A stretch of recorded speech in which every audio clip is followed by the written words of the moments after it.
ഹരികൃഷ്ണൻ എന്ന ഹരിയുടെ അമ്മയുടെ സഹോദരന്റെ മകളാണ് ശ്രീദേവി എന്ന ശ്രീക്കുട്ടി. കുട്ടിക്കാലത്തെ അച്ഛൻ മരിച്ച ഹരിയെയും അമ്മയെയും സംരക്ഷിച്ചത് ശ്രീക്കുട്ടിയുടെ അച്ഛനും അമ്മയുമാണ്. പിന്നീട് അസുഖങ്ങൾ വന്ന് ശ്രീക്കുട്ടിയുടെ അച്ഛന് ജോലിക്ക് പോകാൻ പറ്റാതായപ്പോൾ ഹരി ആ കുടുംബം ഏറ്റെടുത്തു. അന്നു മുതലേ ഹരിയും ശ്രീക്കുട്ടിയും തമ്മിൽ ഒന്നിക്കണമെന്നായിരുന്നു എല്ലാവരുടെയും ആഗ്രഹം. മോനെ ഹരി, അമ്മ വിളിച്ചതും നിറഞ്ഞ കണ്ണുകൾ തുടച്ചുകൊണ്ട് അവൻ എഴുന്നേറ്റു. മോൻ വിഷമിക്കല്ലേ, അമ്മ സംസാരിക്കാം ശ്രീക്കുട്ടി മോളോട്. വേണ്ട അമ്മേ, അവളുടെ ഇഷ്ടം തന്നെ നടക്കട്ടെ, എനിക്ക് വിഷമമൊന്നുമില്ല. എങ്കിൽ അമ്മ പറയുന്നത് എന്റെ മോൻ അനുസരിക്കണം. എന്താന്നുള്ള അർത്ഥത്തിൽ? ഹരി അമ്മയെ നോക്കി. അവളുടെ വിവാഹത്തിന് മുൻപ് എന്റെ മോന്റെ വിവാഹം നടക്കണം. അതിനു മുൻപ് നമുക്കീ വീട് മാറണം.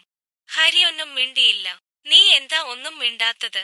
അമ്മയുടെ ആഗ്രഹമായത്, നീ എതിര് നിൽക്കരുത്. അമ്മയുടെ ഇഷ്ടം പോലെ ചെയ്തോളൂ. സന്തോഷത്തോടെ അവർ കണ്ണു തുടച്ചു. പിന്നീടെല്ലാം വളരെ പെട്ടെന്നായിരുന്നു. ഹരിയുടെ വിവാഹം ഉറപ്പിച്ചു.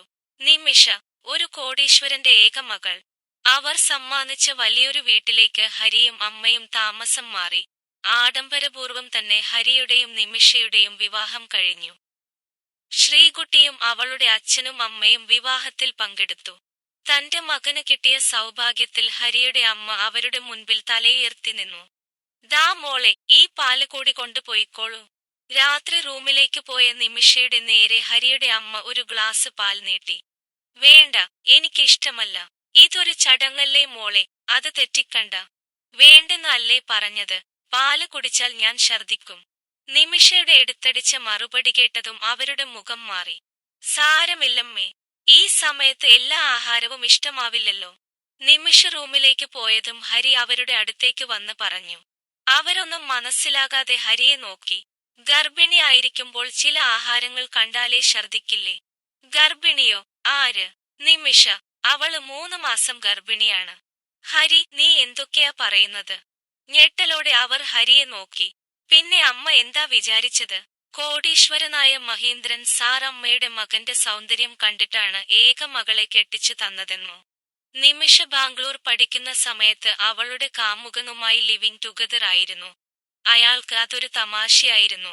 രണ്ടുപേരും പിരിഞ്ഞ ശേഷമാണ് അവൾ ഗർഭിണിയാണെന്ന് അറിഞ്ഞത്. കുഞ്ഞിനെ വളർത്താൻ അവൾ തീരുമാനിച്ചു. മകൾ കല്യാണം കഴിക്കാതെ അമ്മയാകുന്നത് അവളുടെ വീട്ടുകാർക്ക് നാണക്കേടായതുകൊണ്ട് അവർ വിലക്ക് വാങ്ങിയത് അവരുടെ സ്ഥാപനത്തിലെ ജോലിക്കാരനായ എന്നെ.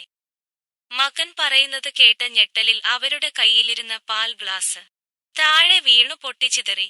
അവര് നമ്മളെ ചതിക്കുകയായിരുന്നല്ലോ മോനെ. ചതിയോ? നിമിഷ എല്ലാം എന്നോട് പറഞ്ഞിരുന്നു. എല്ലാം അറിഞ്ഞു തന്നെയാ ഞാൻ അവളെ